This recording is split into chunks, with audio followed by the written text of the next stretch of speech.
Hi and welcome to my workshop, which is really a two-car garage and a pretty tight space. This week I'm going to do a tool review of a table that will allow you to take a portable bandsaw and mount it, making it sort of a desktop bandsaw. And my shop, one of my problems is, probably like a lot of people suffer with home shops, is that there's not enough room. I mean, I used to do woodworking, and where the lathe was my woodworking table, which is now over there, and here was a jointer, and over there I had a planer and a bandsaw. The bandsaw was a woodworking bandsaw, so I got rid of it to make space, because my general rule is I can't get anything if I can't find a place for it. So I still got the table saw because that's still a useful device. But this week the review is going to be for a table that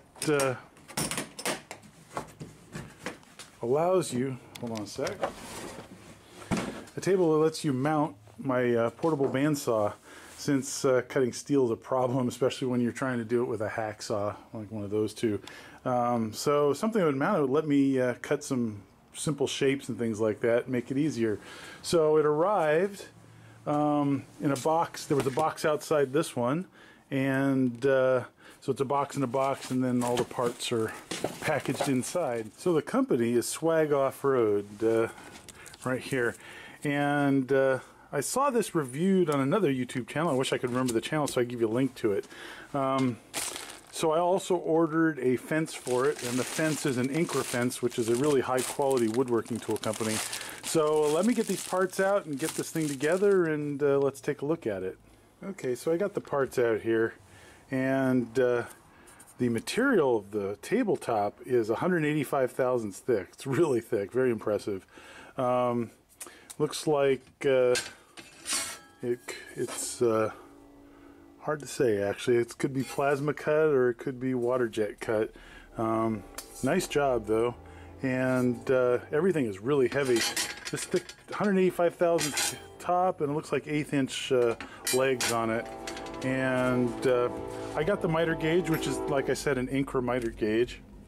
And another option is a foot switch, which I didn't opt for. You also can get these powder coat if you wanted, and I like just plain metal's fine for me. So let me get this together, and we'll come back for another look. So just jumping in here with the initial assembly, pretty straightforward, just 4 bolts. They were thoughtful enough to put nylon captives so that they won't loosen up. And I like the attention to detail here. You can mount the feet on something, so if you want to attached to a bench or something, you could screw it down. That's nice. Makes a solid base for it. All right, let me move a little farther forward, and see how we get. By the way, just looking at further, I noticed over here in the corner a little discoloration in the metal, and I'm thinking it's plasma cut based on that. So it's probably plasma CNC and then folded with a brake. Anyways, let me move forward and we'll come back. Alright, so here's the table after the legs have been put on. The saw will actually mount on this side, so you'll be working from this side towards the back. I just want to show it to you before I put it all together, and like I was saying, nice attention to detail. You can bolt these down. So alright, and finish the edges. They're not too sharp. There's a little bit of a burr, but not much.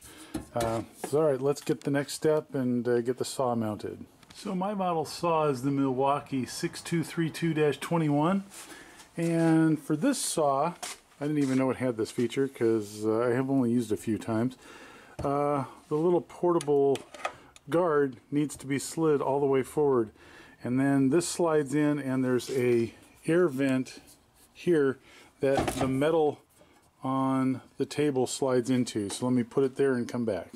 So once you've done that, you'll notice that the movable fence lines up with a hole under there, and you'll push that in and screw on the thumb screw to hold it in place. So let me do that and come right back. Alright, so here it is complete.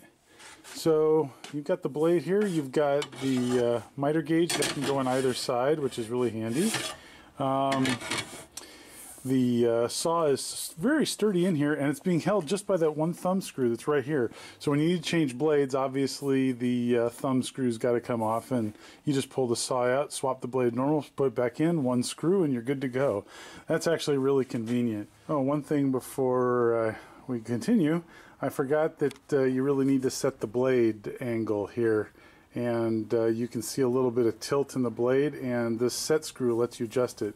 The only negative of the set screw is that the set screw, in my particular case, sits a little proud of the table, so just a tiny bit. So I might take it to the grinder and grind a little bit off the top so that I can have it have my blade square and at the same time, you know, not have the screw protruding and get in the way of something I'm cutting. So I'm going to do that, and I'll be back. Just wanted to point that little thing out. They also have some side-to-side adjusts, which I have not yet done, but this one's useful. Oh, and it's apparently side-to-side adjust is for the battery-powered version. This is the corded version. So let me take care of that, and I'll be back again. So here's the adjustment. You can see my square, it's a little off. I've taken the set screw down, and as you tighten it, it gets closer.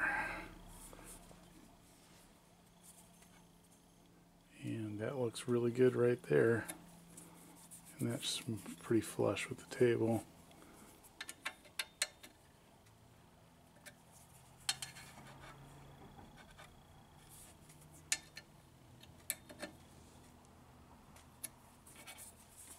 That's good.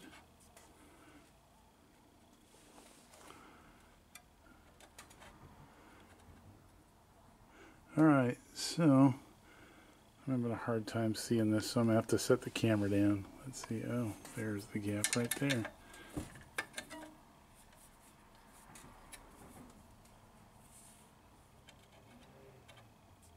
So there was one more thing. I set up this fence so I could make the fence square to the blade this way as well.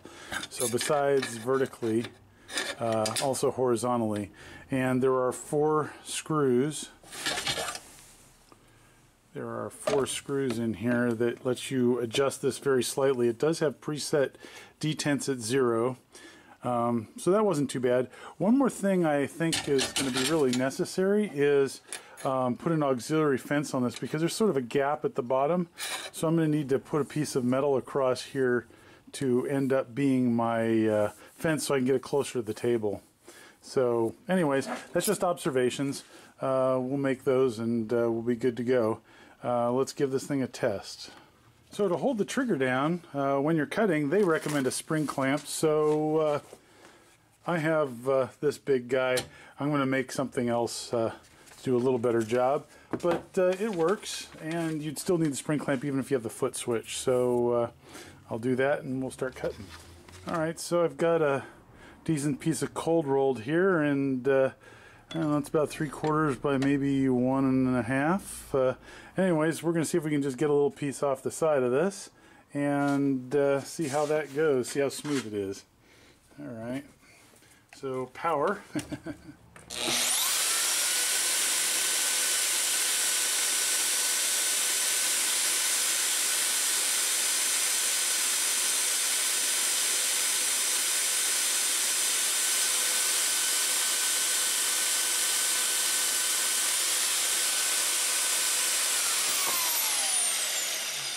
That was a really nice cut. It was my fault. I wasn't actually holding the stock flush up against the fence initially, but the finish is surprisingly decent. Did a good job.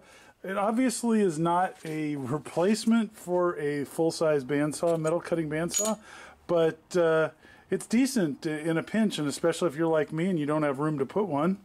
I think this is a pretty decent little table, and I recommend it. Just make sure you set up stuff, and I think even a little bit more, take a little bit more off this Allen screw so it'll be completely flush. Because when I make the auxiliary fence for this, I'm going to make it really flush with the tabletop so I can do small, thin stock, and it's going to get in the way. So anyways, just my thoughts. I think it's an excellent idea. Again, the company that does it is Swag Offroad, and I'm not affiliated with them, nor did they send it to me for free. I saw it online, I thought it'd be great, so I purchased it, and I'm pretty happy. One more thing that I recommend is that if you're going to do this, especially if you're going to cut some thicker steel with such a small little bandsaw, get some lube for the blade so that make it a little bit easier on the teeth. All right, that's it. Thanks for watching. Hope this was helpful. Oh, price. The price varies depending on whether you get the top painted, whether or not you add the foot switch, whether you get the miter gauge. So I recommend you go to the website and check it out. If I remember right, it was something like $129 or something like that for the table, and then like $60 for the miter gauge, but don't quote me on that. Go check it out. Anyways, thanks for watching. Hope to see you next time.